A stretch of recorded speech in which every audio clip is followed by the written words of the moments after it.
Hello. नमस्कार प्यारे साथियों, मैं अरुण सक्सेना एक बार फिर से आप सभी का स्वागत करता हूं रोजगार विद अंकित ऑफिशियल ऐप पर। आप सभी प्यारे बच्चों का एक बार फिर से हार्दिक स्वागत, हार्दिक अभिनंदन। आप सभी प्यारे बच्चे फटाफट से क्लास से जुड़ेंगे। आपकी पसंदीदा क्लास प्रारंभ हो चुकी है और टॉपिक का नाम जो रहने वाला है वो है पृथ्वी की गतियां, मोशंस ऑफ द अर्थ। इस टॉपिक को जैसा कि आप जानते हैं कल मैंने प्रारंभ करा दिया था और आपको बताया था मैंने कि पृथ्वी दो प्रकार से गति करती है। मैंने आपको बताया था कि पृथ्वी कितने प्रकार से गति करती है, दो प्रकार से।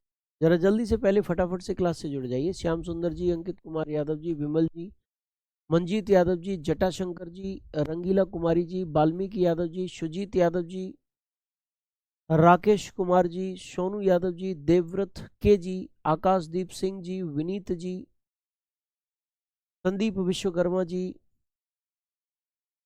हार्दिक, हर्षित मलिक जी, शीलू जी, उमेश जी, अभिषेक कुमार जी, वंदना जी, जमुना चौहान जी, ऋषि तिवारी जी, नेहा कुमारी जी, के अहीर जी। आप सभी लोग क्लास में जुड़ चुके हैं। जो क्लास में अभी तक नहीं आए हैं उनसे जल्दी से क्लास में लाइव आने का निवेदन है। ठीक है जी, मैं क्लास के इस टॉपिक को स्टार्ट कराने जा रहा हूं। कल मैंने आपको बताया था कि पृथ्वी दो प्रकार से गति करती है। कुछ इस प्रकार से देखिए वो गति कर रही है, अपने एक्सिस पर भी घूमती है कुछ इस प्रकार, और सूर्य के चारों ओर चक्कर भी लगाती है कुछ इस प्रकार। दो प्रकार की गतियों में बच्चों, पहली प्रकार की गति जो है जिसमें वो अपनी एक्सिस पर लट्टू की भांति घूमती है, इस गति को घूर्णन गति कहते हैं। इस घूर्णन गति को 23 घंटे 56 मिनट 4 सेकंड में वो कवर करती है। यानी कि अपने अक्ष का एक चक्कर लगाने में पृथ्वी 23 घंटे 56 मिनट और 4 सेकंड लेती है। लगभग में अगर आंकड़ा दें तो लगभग में 24 घंटे का समय लगता है। कितने घंटे का समय लगता है बेटा? लगभग में 24 घंटे का समय लगता है। आप अच्छी तरीके से देख सकते हैं। बताओ बच्चों कितने समय लगता है? 24 घंटे का। दिन और रात की घटनाएं पृथ्वी की इसी गति के कारण संभव हो पाती हैं। किस गति के कारण संभव हो पाती है? घूर्णन गति के कारण संभव हो पाती हैं। कौन सी घटनाएं? दिन और रात की घटना। ठीक है, किस गति के कारण? घूर्णन गति के। कौन सी घटना है? दिन और रात की घटना। ठीक है जी। क्यों? क्योंकि देखिए इस जगह पर मान लीजिए सूर्य ये है और ये पृथ्वी है। देखिए इस समय इस जगह पर प्रकाश है क्योंकि ये सूर्य के सामने है। 12 घंटे बाद स्थिति बदल जाएगी, जहां प्रकाश था वहां अंधेरा हो गया।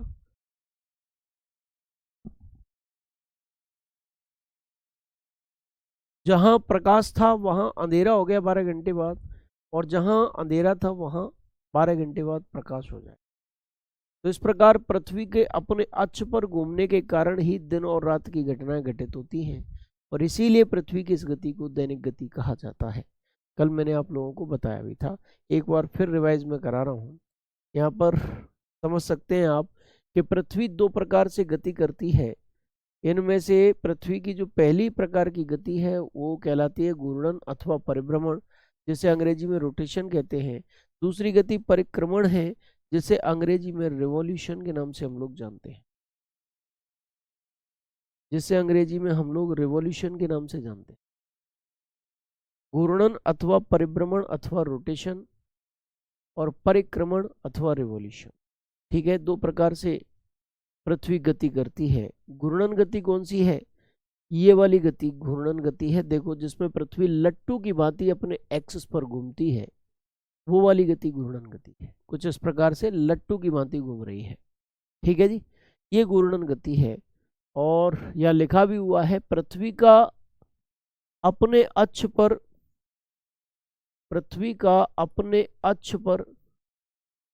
लट्टू की भांति घूमना घूर्णन अथवा परिभ्रमण अथवा रोटेशन कहलाता है। The rotation of the earth on its axis like a top is called rotation. ठीक है, पृथ्वी का लट्टू की भांति अपने अक्ष पर घूमना घूर्णन अथवा परिभ्रमण अथवा रोटेशन कहलाता है। ठीक है प्यारे बच्चे, मैंने आपको बताया पृथ्वी को अपनी अक्ष पर एक चक्कर लगाने में 23 घंटे 56 मिनट 4 सेकंड का समय लगता है, जिसे अध्ययन की सरलता के लिए लगभग 24 घंटे मान लिया जाता है। It takes 23 hours 56 minutes 4 seconds to complete one cycle on its axis, which is assumed to be around 24 hours for easiness of study। ठीक है जी। अच्छा, चूंकि दिन और रात की घटनाएं इसी घूर्णन गति के कारण संभव होती हैं, अतः इसे दैनिक गति डेली मोशन भी कहा जाता है। Since the events of day and night are possible due to this rotation, it is also called daily motion। ठीक है जी, ये वाली बातें कल भी मैंने समझाई थी, आज स्टार्टिंग भी इन्हीं चीज़ों के साथ कराई है। ठीक है बच्चों, ये चीज़ें अच्छी तरीके से आपको समझ में आ गई होंगी, अगर नहीं आई हो तो मुझे बता देना। ठीक है, पहले स्लाइड को दिखा दिया करो क्योंकि बाद में बहुत छूट जाता है। ठीक है जी, समझने से पहले स्लाइड दिखा दिया करो, पहले समझाना जरूरी है बच्चे, स्लाइड बाद में। अभी आप कॉपी कर लो आराम से, मैं खड़ा हूँ, कोई दिक्कत नहीं है। थोड़ा वॉल्यूम बढ़ा दो भाई, मेरी तरफ से तो वॉल्यूम फुल है। लो और बढ़ा देता हूँ वॉल्यूम, देखो अब आवाज फुल हुई कि नहीं। मेरी तरफ से फुल है भाई, आवाज कम आ रही है, अब तेज कर दी मैंने तेज कर ली भाई आवाज। अब बताना, फटाफट से बताओ। प्रीति बघेल जी, ब्रजेश कुमार जी, हाँ ये पढ़ा चुका हूं मैंने, रिवाइज कराया। पवन सैनी जी, फटाफट से बताओ क्या आवाज अब सही आ रही है? जल्दी से कमेंट सेशन में कमेंट करके बताएं। आप धीरे पढ़ाते हैं, बहुत अच्छा पढ़ाते हैं। हाँ धीरे धीरे ही तो पढ़ाता हूँ भाई, इसीलिए पढ़ाता हूँ। चलो कमेंट सेशन में कमेंट करके बताओ, कमेंट सेक्शन में भाई कैसी आवाज आ रही है अब। अच्छा, दूसरी गति परिक्रमण गति है बच्चों।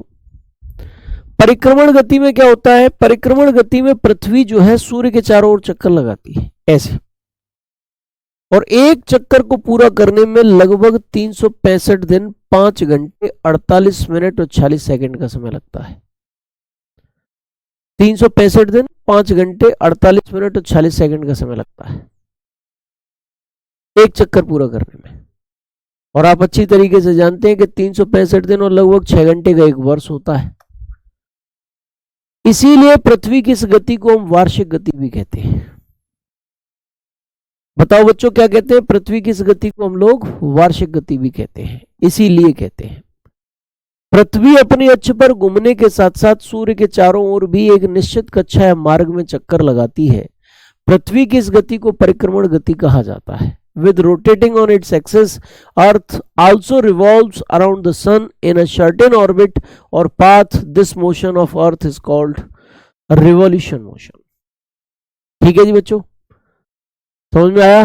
आवाज फट रहा है भाई? अभी तो कह रहे थे अच्छा अच्छी तरीके से आ रहा है सब आवाज, अब कह रहे हो आवाज फट रहा है, कम कर दीजिए आवाज, कम कर दीजिए आवाज। भाई मैं पहले सही थी, अब तुम यार परेशान कर लेते हो, कभी कम बोलते हो, कुछ ज्यादा बोलते हो। लो अब सही है?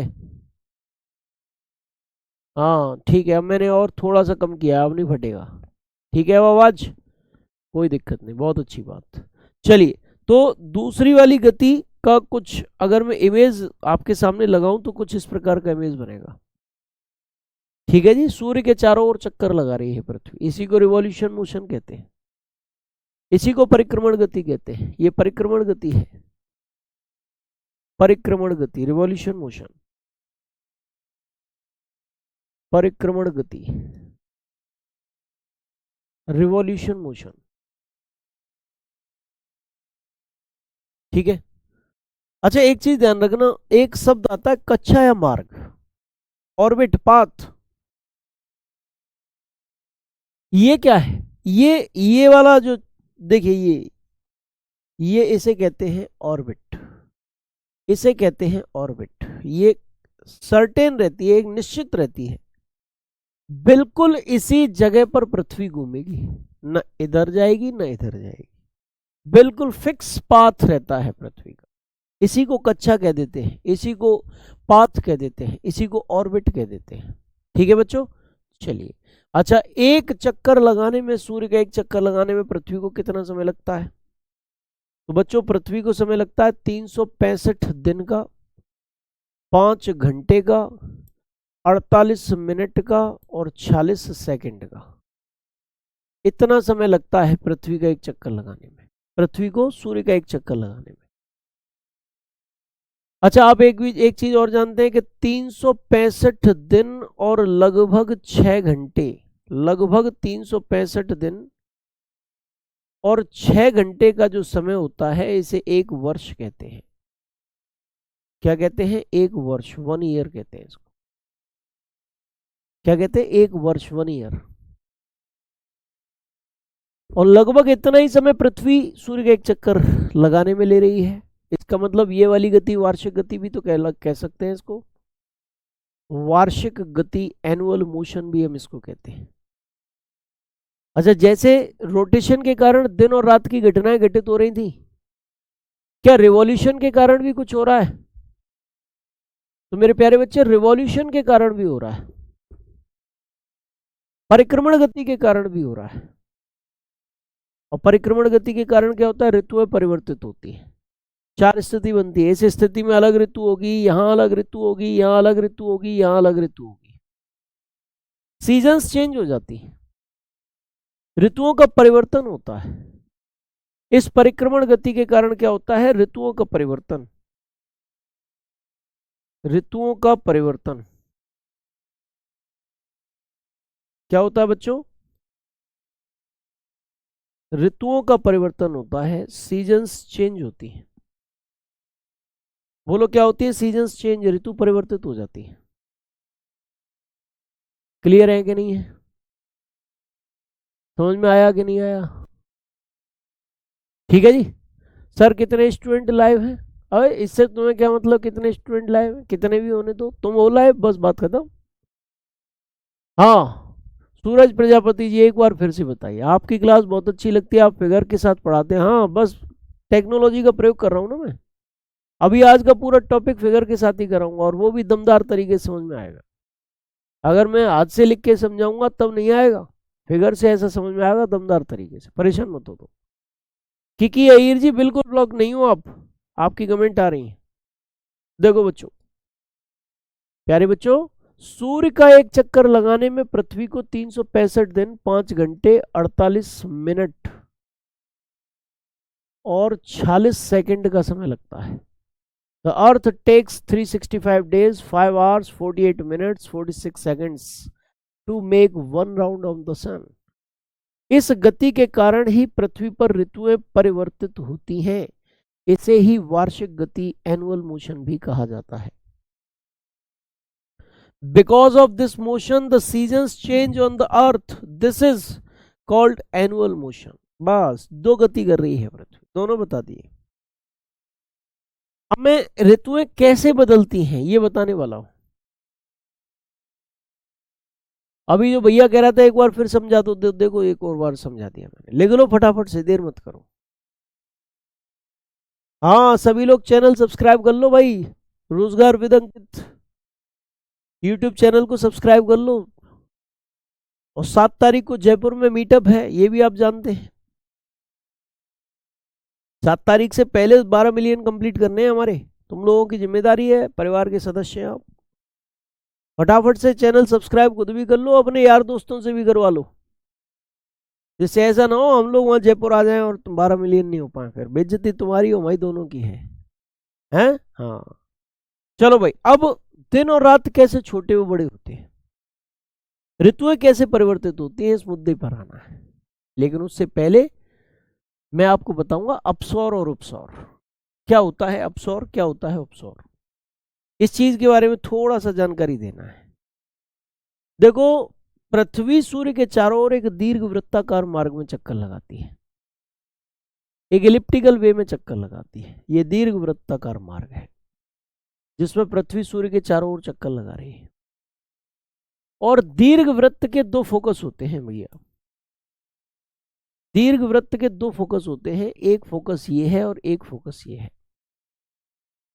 2 फोकस है दीर्घ वृत्त के।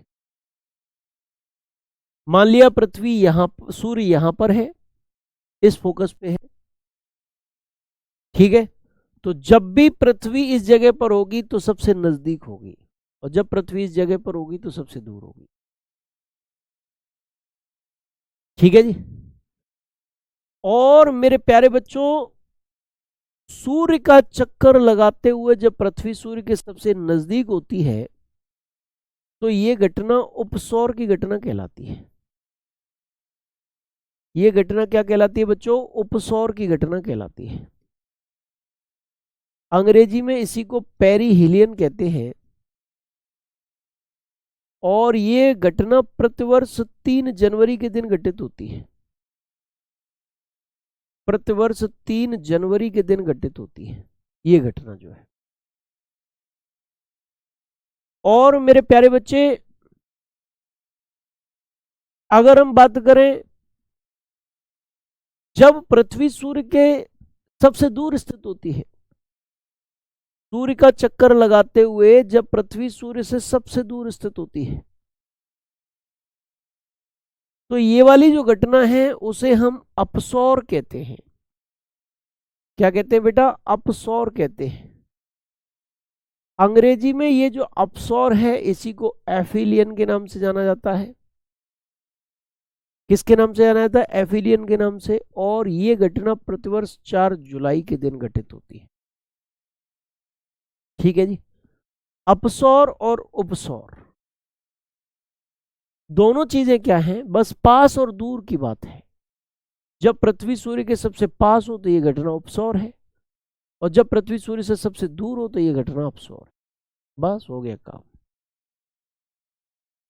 तो मेरे प्यारे बच्चों, यहां पर लिखित रूप में भी आप एक बार देखिए, सूर्य के चारों ओर चक्कर लगाते हुए जब पृथ्वी सूर्य के अपेक्षाकृत नजदीक आ जाती है तो यह घटना उपसौर की घटना कहलाती है।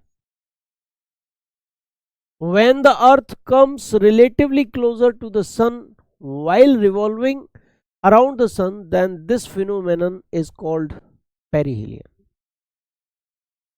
इसको हम उपसौर की घटना कहते हैं, पेरिहिलियन की घटना कहते हैं।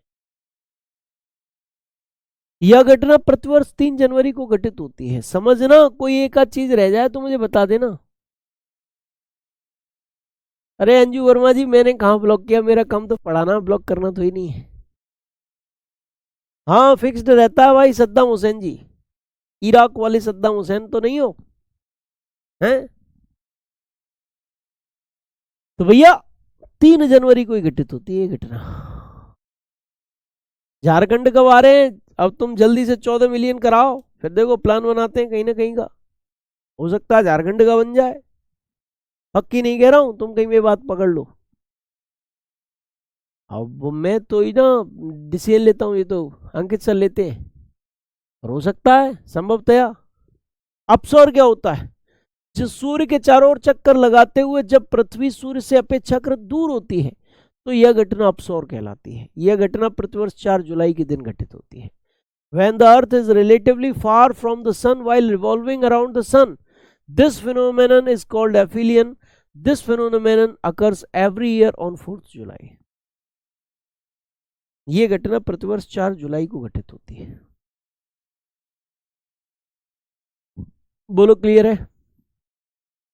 अच्छा बताओ, तुम्हारे दिमाग में क्या डाउट बनना है? डाउट पूछो पहले। Doubt session is important. बताओ भाई फटाफट से। अरे पीके जी जल्दी बताओ फटाफट, क्या डाउट बनना? कोई ना कोई डाउट तो बनना चाहिए। जो लिख रहा है वो फटाफट से लिख ले, देर नहीं करें, मेरे कहने का इंतजार नहीं करें, जल्दी लिख लो फटाफट। क्वेश्चन कैसे पूछते हैं? क्वेश्चन ऐसे पूछेगा, बताओ प्रतिवर्ष अपसौर की घटना कब होती है? बताओ प्रतिवर्ष अपसौर की घटना कब होती है? जब पृथ्वी सूर्य के सबसे नजदीक होती है तो यह घटना क्या कहलाती है? जब पृथ्वी सूर्य से सबसे दूर होती है तो यह घटना क्या कहलाती है? ऐसे। दैनिक गति किसे कहते हैं? घूर्णन को कहते हैं। वार्षिक गति किसे कहते हैं? परिक्रमण को कहते हैं। ऐसे करके क्वेश्चन आएंगे, ठीक है। चलो भाई बहुत अच्छा। अब हम बात करते हैं, तुम में से किसी को भी समझ में नहीं आया,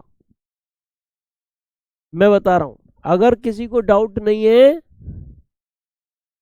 तो मेरे प्यारे बच्चों, तुमने कुछ भी नहीं समझा, क्योंकि यहाँ डाउट तो बनना ही बनना चाहिए। ठीक है जी, डाउट तो बनना ही चाहिए था। अगर तुमने कोई डाउट नहीं है तो इसका मतलब तुम्हारा दिमाग कहीं और है, तुम पढ़ ही नहीं रहे, केवल मस्त हो बस। पवन मार्गो जी कह रहे हैं सब क्लियर है। क्लियर हो ही नहीं सकता, डाउट अनिवार्य रूप से बनेगा। डाउट तो बनेगा ही बनेगा, जरूर बनेगा डाउट। बोलो क्लियर है? डाउट तो बनेगा ही बनेगा। मेरे प्यारे बच्चे, अब आप इधर आओ। डाउट क्या बनना चाहिए ये सुन लो।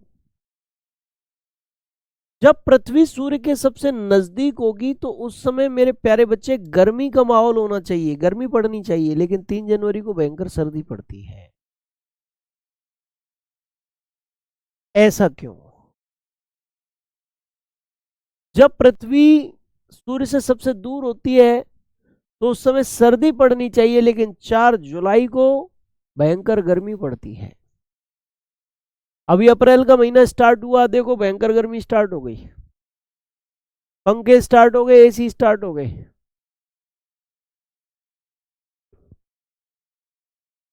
बताओ फिर ये क्यों हो रहा है? क्या मैं गलत पढ़ा रहा हूं? क्या डेट मैंने गलत लिखा दी है? तुम में से किसी ने मुझे से ये डाउट नहीं पूछा, इसका मतलब तुम सब में से कोई भी नहीं पढ़ रहा, केवल बस कमेंट लिख रहे हो। मैंने बिल्कुल सही लिखा है, मैंने तुम्हें गलत नहीं पढ़ाया, मैंने सही पढ़ाया है तुम्हें। अब ये ऐसा क्यों हो रहा है? कम दूरी के बावजूद यहाँ सर्दी क्यों पड़ रही है और अधिक दूरी के बावजूद यहाँ गर्मी क्यों पड़ रही है, ये जब समझ में आएगा जब दिन और रात के छोटे व बड़े होने के बारे में तुम समझ। जो मुख्य चीज है, बस अब मैं उस पे आ रहा हूं। ये मुख्य चीज जो है उस पे मैं आ रहा हूं, और वो है दिन व रात का छोटा व बड़ा होना, length of day and night. इस टॉपिक को हमें समझना। अब समझो इधर, एक चीज अपने दिमाग में भर लो कि तुम्हें कुछ भी अटपटा नहीं लग रहा है, तुम्हें सब कुछ समझ में आ रहा है, हैं? अभी मैंने कुछ भी नहीं समझाया है, ऐसे भी समझ लो। अब शुरुआत कर रहा हूं मैं क्लास की, ये मान लो तुम अपने दिमाग को बिल्कुल संतुलन में ले आओ। ये समझ लो अब तक मैंने तुम्हें कुछ समझाया ही नहीं है, बस नई चीज समझाने जा रहा हूं। ये सोचकर आप मेरी तरफ बैठ जाओ, अब पढ़ना अपना स्टार्ट कर दो। क्या कर दो बच्चों? पढ़ना प्रारंभ कर दो। जरा देखो, अब मैं स्वयं में एक गोलाकार मार्ग में घूमना चाहता हूं। पहली स्थिति ये बनेगी, अगर मैं सीधा चला गया तो गोले से बाहर हो जाऊंगा, मुझे मुड़ना पड़ेगा। दूसरी स्थिति, अब मैं ऐसे सीधा चला गया फिर गोले से बाहर हो जाऊंगा, फिर मुझे मुड़ना पड़ेगा। तीसरी स्थिति, अगर मैं ऐसे सीधा चला गया, यूं चला गया तो गोले से बाहर हो जाऊंगा, मुझे आवश्यक रूप से मुड़ना पड़ेगा। चौथी स्थिति, यानी मुझे 4 स्थितियां बनानी ही पड़ेंगी गोलाकार मार्ग में घूमने। पहली स्थिति, दूसरी स्थिति, तीसरी स्थिति और चौथी। 4 स्थितियां। इसी प्रकार पृथ्वी भी सूर्य के चारों ओर लगभग गोलाकार मार्ग में घूम रही है। गोलाकार मार्ग में घूमने के लिए उसे भी 4 स्थितियां बनानी पड़ेगी। और वो स्थितियां कौन सी रहेंगी? कुछ देखो, वो स्थितियां मैं आपको समझाने से पहले कुछ चीजें और भी क्लियर कर देता हूं। जैसे ये पृथ्वी है, पृथ्वी पर कुछ काल्पनिक रेखाएं खींची गई हैं जिन्हें अक्षांश देशांतर कहते हैं।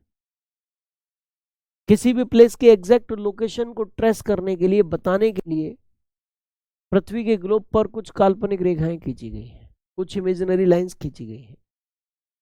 इनमें से जो 0 डिग्री की अक्षांश रेखा है बच्चों, उसको हम विषुवत रेखा कहते हैं, विषुवत रेखा कहते हैं। उसे हम इक्वेटर कहते हैं। क्या कहते हैं? उसे हम इक्वेटर कहते हैं, विषुवत रेखा कहते हैं। इसके ऊपर आधा गोला जो है वो उत्तरी गोलार्ध है,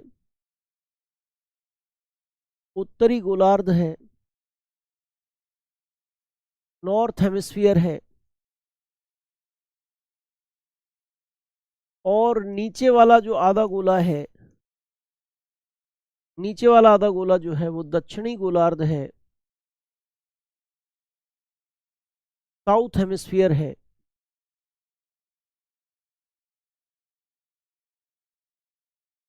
साउथ हेमिस्फीयर है नीचे वाला आधा गोला। ऊपर वाला आधा गोला उत्तरी गोलार्ध, नीचे वाला आधा गोला दक्षिणी गोलार्ध।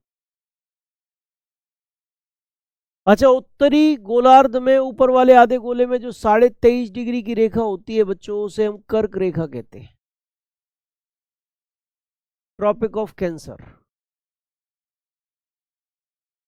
क्या कहते हैं? ट्रॉपिक ऑफ कैंसर कहते हैं। क्या कहते हैं बच्चों? ट्रॉपिक ऑफ कैंसर कहते हैं। दक्षिणी गोलार्ध में 23.5 डिग्री की रेखा जो होती है उसे हम बेटा मकर रेखा कहते हैं। उसे हम क्या कहते हैं? मकर रेखा कहते हैं, ट्रॉपिक ऑफ कैप्रिकॉर्न कहते हैं, ट्रॉपिक ऑफ कैप्रिकॉर्न, कैप्रिकॉर्न के नाम से इसको हम पुकारते हैं, ट्रॉपिक ऑफ कैप्रिकॉर्न, मकर रेखा कहते हैं। उत्तरी गोलार्ध में जो 90 डिग्री का बिंदु है, इसे उत्तरी ध्रुव कहा जाता है, नॉर्थ पोल कहते हैं इसको, उत्तरी ध्रुव, नॉर्थ पोल, नॉर्थ पोल कहते हैं बच्चों इसको। और दक्षिणी गोलार्ध में 90 डिग्री का जो बिंदु है, इसे दक्षिणी ध्रुव यानी कि साउथ पोल कहा जाता है, इसे दक्षिणी ध्रुव यानी कि साउथ पोल कहा जाता है। इनको समझना बहुत जरूरी था। जब भी मैं कर्क रेखा की बात करूं तो आप समझ जाना कि उत्तरी गोलार्ध में 23.5 डिग्री नॉर्थ की रेखा की बात कर रहा हूं। जब भी मैं मकर रेखा की बात करूं तो आप समझ जाना कि नीचे वाले आधे गोले में जो 23.5 डिग्री की रेखा है उसकी बात कर रहा हूं। जब भी मैं उत्तरी ध्रुव की बात करूं तो समझ जाना ऊपर वाले आधे गोले में, विषुवत रेखा से जो ऊपर वाला आधा गोला है उसमें मैं 90 डिग्री की बात कर रहा हूं। और जब भी मैं दक्षिणी ध्रुव की बात करूं तो समझ जाना विषुवत रेखा से नीचे जो आधा गोला है उसमें मैं 90 डिग्री की बात कर रहा हूं। ये मेरे बच्चों उत्तरी ध्रुव, दक्षिणी ध्रुव, कर्क रेखा, मकर रेखा और विषुवत रेखा है। विषुवत रेखा को भूमध्य रेखा भी कहते हैं, क्योंकि ये पृथ्वी के ग्लोब पर बीचों बीच में बनी हुई है। अच्छा, एक चीज और ध्यान रखना कि ये सब के सब काल्पनिक रेखाएं हैं, इमेजिनरी लाइंस हैं। इनमें से कोई भी एक रेखा ऐसी नहीं है जो वास्तविक रेखा हो। अभी तुम निकल जाओ खोज खबर करने के लिए कि मैं आगरा के पास रह रहा हूं, बताओ वो काल्पनिक रेखा कर्क रेखा कहां जा रही है? बोले मैं राजस्थान में रह रहा हूं, कर्क रेखा कहां है? मैं गुजरात में रह रहा हूं, कर्क रेखा कहां है? तो कर्क रेखा मिलनी तो ही ना तुम्हें, मिलेगी नहीं कर्क रेखा, केवल ग्लोब पर है, पृथ्वी पर नहीं है। सर पढ़ाई करने के वक्त नींद क्यों आती है? क्योंकि तुमने सपने नहीं देख रखे, इसलिए तुम्हें नींद आएगी। पिताजी की मोटी कमाई है, उसे खर्च कर लो आराम से, नींद इसलिए तुम्हें आएगी। और ये जो बच्चे हैं ना जिनको नींद नहीं आ रही है, वो पढ़ रहे हैं, उनने सपने देख रखे हैं, उन्हें अपने पिताजी की उम्र 5-7 साल बढ़ानी है, उनका नाम रोशन करना है। तुम सो लो, तुम्हें नींद आएगी। पिताजी ने बहुत सारा जोड़ के रख दिया, उसे खर्च कौन करेगा? आराम से सो। जो पढ़ते समय सो रहा है, जाहिर सी बात है कि उसके संकल्प में कमी है। और जो पढ़ते समय जिसने संकल्प कर रखा है कि मुझे सिलेक्शन लेना, अपने माता पिता का नाम रोशन करना है, उसे कभी नींद नहीं आ सकती। डॉक्टर एपीजे अब्दुल कलाम कहते थे कि सपने वो हैं, सपने वो नहीं है जो रात में सोते समय हम देखते हैं, सपने वो हैं जो रात में हमको सोने नहीं देते। ये तुम दिन की बात कर रहे हो, वो रात में भी सोने नहीं देते। रियल रेखा है ही नहीं बेटा, रियल नहीं है ये, अक्षांश रेखाएं काल्पनिक है। इनको कॉपी कर लो फटाफट से, जिसने कॉपी अभी तक नहीं किया है। ठीक है जी, जिसने अभी तक कॉपी नहीं किया कॉपी करो।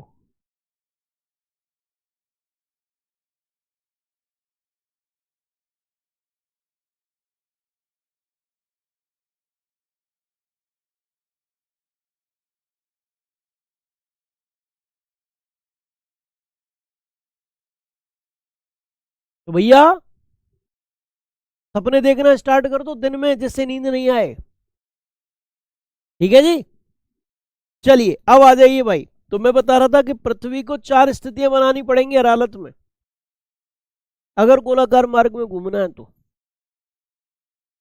चारों स्थितियां ये रही भाई। मैंने कहा था ना डिजिटल इमेज की सहायता से समझाऊंगा, एकदम डिजिटली, टेक्निकली। हमें तो क्या गम है, तुम कहते थे पीडीएफ से मत पढ़ाओ, पीडीएफ से पढ़ने में, टेक्निकल वे में पढ़ने में बहुत आसानी होती है। अब देखो तुम कहते थे टाइम नहीं देते, टाइम दे रहा हूं कि नहीं दे रहा हूं? टाइम भी मिल रहा है तुम्हें, खूब पढ़ो, आराम से मन से पढ़ो, लिखो भी धुआंधार मेरी तरफ, मेरे साथ साथ। बच्चों ये वाली घटना 21 जून की घटना है, 21 जून की स्थिति है ये, द पोजीशन ऑफ 21 जून। बच्चों ये वाली स्थिति 22 दिसंबर की स्थिति है। 22 दिसंबर के दिन पृथ्वी कुछ इस स्थिति में रहती है। ये वाली स्थिति मेरे प्यारे बच्चे 23 सितंबर की स्थिति है।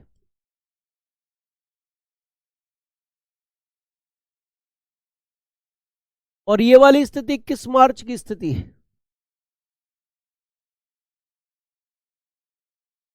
21 मार्च की स्थिति है ये 21 मार्च की स्थिति, ये 23 सितंबर की स्थिति, ये 21 जून की स्थिति है, 22 दिसंबर की स्थिति। ये 4 स्थितियों में पृथ्वी होती है।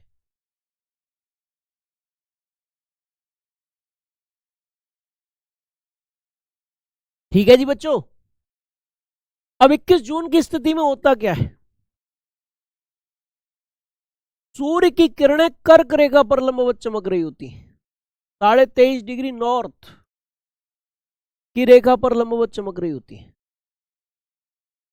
पृथ्वी का जो ऊपर वाला आधा गोला है, ये सूर्य के कुछ इस प्रकार झुका होता है ऐसे, यानी कि सूर्य की किरणें यहां ज्यादा ऊष्मा प्रदान करती हैं, क्योंकि ये वाला ऊपर वाला आधा गोला झुका होता है सूर्य की तरफ। ऊपर वाला आधा गोला सूर्य की तरफ क्या होता है? झुका होता है, इसलिए वो ज्यादा ऊष्मा प्रदान करती हैं। बोलो क्लियर है कि नहीं है? और जब इस ऊपर वाले आधे गोले को ज्यादा ऊष्मा मिलेगी तो यहां गर्मी की ऋतु रहेगी। क्या रहेगी? गर्मी की ऋतु, समर सीजन रहेगा।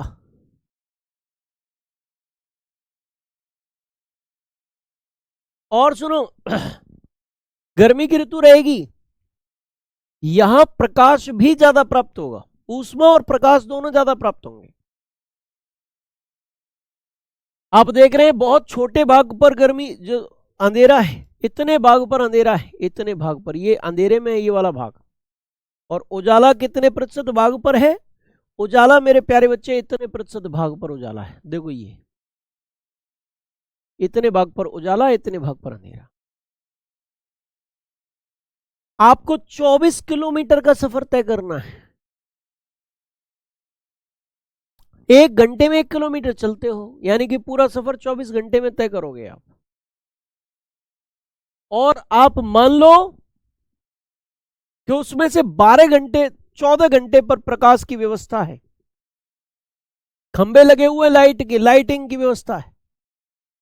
और लगभग 10 किलोमीटर पर खंबे नहीं है, लाइट की व्यवस्था नहीं, वहां अंधेरा है।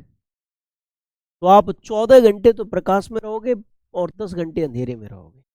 इसी प्रकार यहां पर प्रकाश पहुंच रहा है ज्यादातर भाग में। जब पृथ्वी घूमेगी तो ये वाला जो आधा गोला है ऊपर वाला, वो ज्यादातर भाग उसका प्रकाश में रहेगा, यानी कि यहां दिन बड़े और रातें छोटी होंगी। इस क्षेत्र में क्या होगा, दिन बड़े और रातें छोटी, दिन बड़े व रातें छोटी। कहां पर मेरे बच्चे, आपके उत्तरी गोलार्ध में। और मेरे प्यारे साथी यहां पर आप एक चीज और देख लो, एक चीज और देख लो आप, कि ये जो उत्तरी ध्रुव है, ये नॉर्थ पोल जो है, इसमें पृथ्वी कितना भी घुमा लो उसको, पृथ्वी को कितना भी रोटेट करवा लो, यहां पर अंधेरा हो ही नहीं रहा। यहां पर 24 घंटे प्रकाश है, 24 घंटे का दिन है। ये जो 21 जून का दिन होता है ना, वो उत्तरी गोलार्ध का सबसे बड़ा दिन होता है। उत्तरी गोलार्ध का सबसे बड़ा दिन, सबसे बड़ा दिन। आपसे पूछा जाएगा बताओ कि उत्तरी गोलार्ध में सबसे बड़ा दिन कब होता है, तो भैया 21 जून को होता है। 21 जून की स्थिति में क्या होता है कि उत्तरी गोलार्ध में दिन बड़े हैं और रातें छोटी हैं। जैसे जैसे विषुवत रेखा से उत्तरी ध्रुव की ओर जा रहे हैं, दिन की अवधि बढ़ती चली जा रही है। और उत्तरी ध्रुव पर तो इस समय 24 घंटे का दिन है, अंधेरा है ही नहीं। नॉर्थ पोल पर, यहां पर, इस जगह पर। और चूंकि उत्तरी गोलार्ध में ज्यादा ऊष्मा प्राप्त हो रही है, ज्यादा प्रकाश प्राप्त हो रहा है, इसीलिए यहां गर्मी की ऋतु है। इसीलिए मेरे बच्चों यहां गर्मी की ऋतु है, इसीलिए यहां समर सीजन है, इसीलिए यहां गर्मी की ऋतु है मेरे प्यारे बेटा। बोलो क्लियर है कि नहीं है।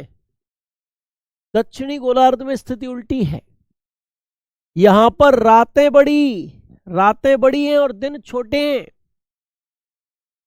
या रातें बड़ी हैं और दिन छोटे हैं। जैसे जैसे विषुवत रेखा से दक्षिणी ध्रुव की ओर जा रहे हैं, रात की अवधि बढ़ रही है। और प्यारे बच्चे यहां पर आप देखो, दक्षिणी ध्रुव पर देखो, आप कितना भी पृथ्वी को घुमा लो, कितना भी पृथ्वी को घुमा लो, दक्षिणी ध्रुव पर प्रकाश नहीं हो रहा है। दक्षिणी ध्रुव पूरी तरीके से किस भाग में है, अंधेरे वाले भाग में है। यह 24 घंटे की रात्रि है।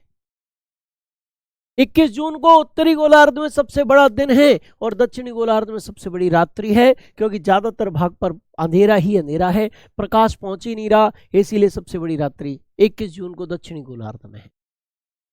अभी भी तुम्हें समझ में नहीं आया होगा, परेशान मत होना, मैं हर चीज 2 बार समझाता हूं। अब कॉपी पेन उठाने वालों, कॉपी पेन उठा लो, मेरे साथ साथ लिखते भी रहना भाई। देखो मैं 21 जून की स्थिति की बात कर रहा हूं।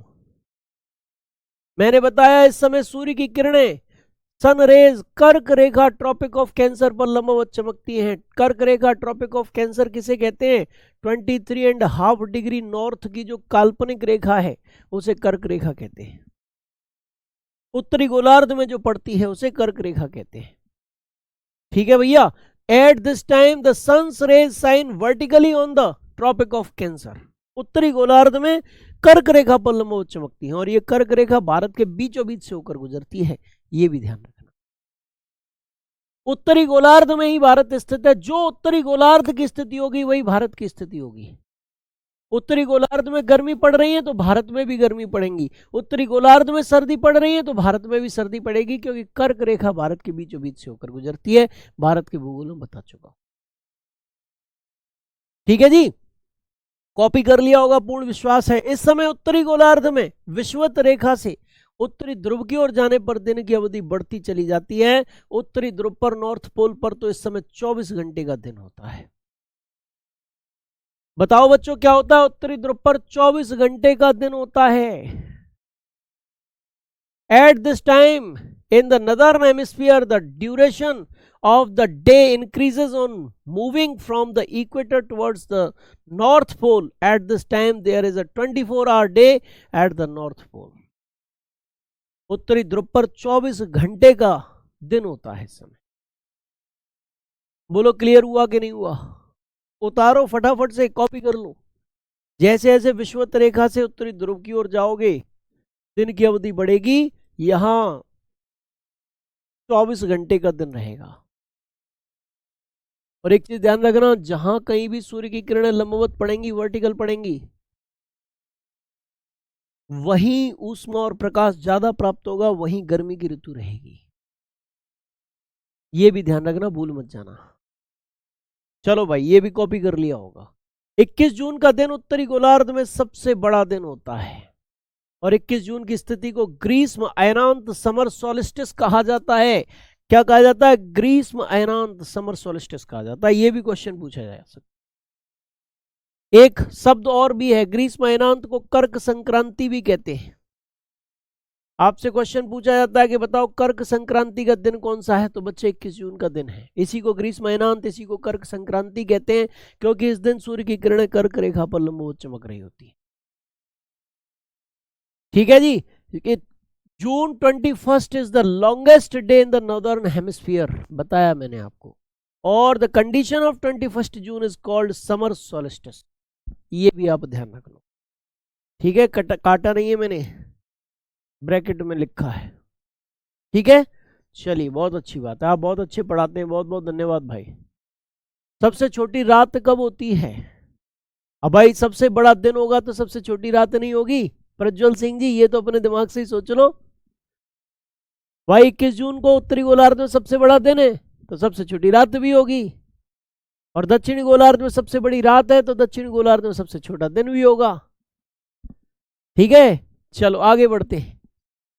इसके बाद इस समय उत्तरी गोलार्ध में गर्मी की ऋतु होगी। At this time there will be summer season in the northern hemisphere, ये भी बता चुका मैं आपको। और दक्षिणी गोलार्ध में स्थिति उपरोक्त के ठीक विपरीत होगी, यानी कि ऊपर जो लाइन लिखी है उसके विपरीत। उत्तरी गोलार्ध में गर्मी तो दक्षिणी गोलार्ध में सर्दी। उत्तरी गोलार्ध में दिन बड़े तो दक्षिणी गोलार्ध में रातें बड़ी। उत्तरी ध्रुव पर 24 घंटे का दिन तो दक्षिणी ध्रुव पर 24 घंटे की रात, ऐसे करके बोला गया। अब बताओ तुम्हें क्या डाउट बनना है? जितनी चीज मैंने समझाई उनमें तुम्हारा डाउट सादर आमंत्रित है। बताओ फटाफट से, बोलो फटाफट से।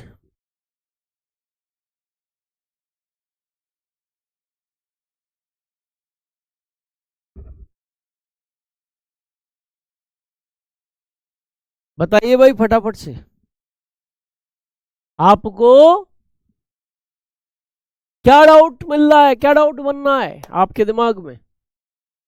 क्या सोच रहे हो आप? कौन सी चीज समझ में नहीं आई है वो बता दो फटाफट से। आप ज्योग्राफी के बेस्ट टीचर हो, ज्योग्राफी आपसे अच्छा कोई नहीं पढ़ा सकता। हिमांशु चौहान जी, प्रिया जी को बहुत बहुत धन्यवाद। चलिए डाउट बताइए फटाफट से। आपका पढ़ाया हुआ याद हो जाता है, चरणों प्रणाम। कृष्णकांत गुर्जर जी को बहुत बहुत धन्यवाद। 24 घंटे की रात दक्षिणी ध्रुव पर होती है भैया 21 जून को। अभी 24 दिसंबर पढ़ाया नहीं है बेटा, 22 दिसंबर बताया, तुम 24 दिसंबर अपने मन से बता रहे हो मंजीत यादव जी। अभी बताएंगे।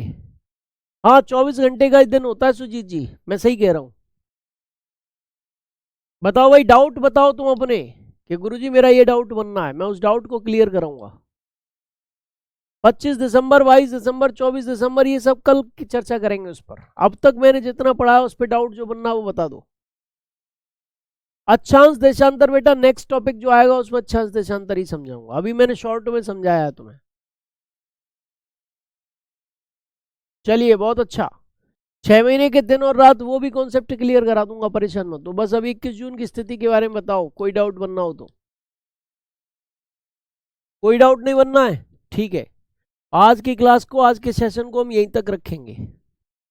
आपसे मुलाकात जो होगी अब नेक्स्ट कल के दिन आपसे मुलाकात होगी, ठीक है जी। हाँ, अगर आपका कोई डाउट है तो जरूर पूछिए। चलिए बहुत अच्छी बात है। तुम लोग परेशान हो जाते हो यार, लिखने नहीं देते, फलाना नहीं ठिकाना नहीं। देख लो, मैं तो तुम्हें लिखने का भी समय दे रहा हूँ, डाउट पूछने का भी सेशन दे रहा हूँ तुम्हें, क्वेश्चन भी बता रहा हूँ कैसे कैसे बनेंगे। अब बताओ, फिर भी कोई कमी हो तो मुझे बता दो। कोई डाउट नहीं है? सर शादी हो गई तुम्हारी, शादी अगर तुम कराओ दूसरी तो फिर अभी नहीं हुई है, समझ लो। और तुम फिर नहीं कराओ तो फिर हो गई। मैंने तो तुमसे पहले भी गई थी। ठीक है भाई, कल मिलेंगे बच्चों। जय हिंद, जय भारत, जय महाकाल।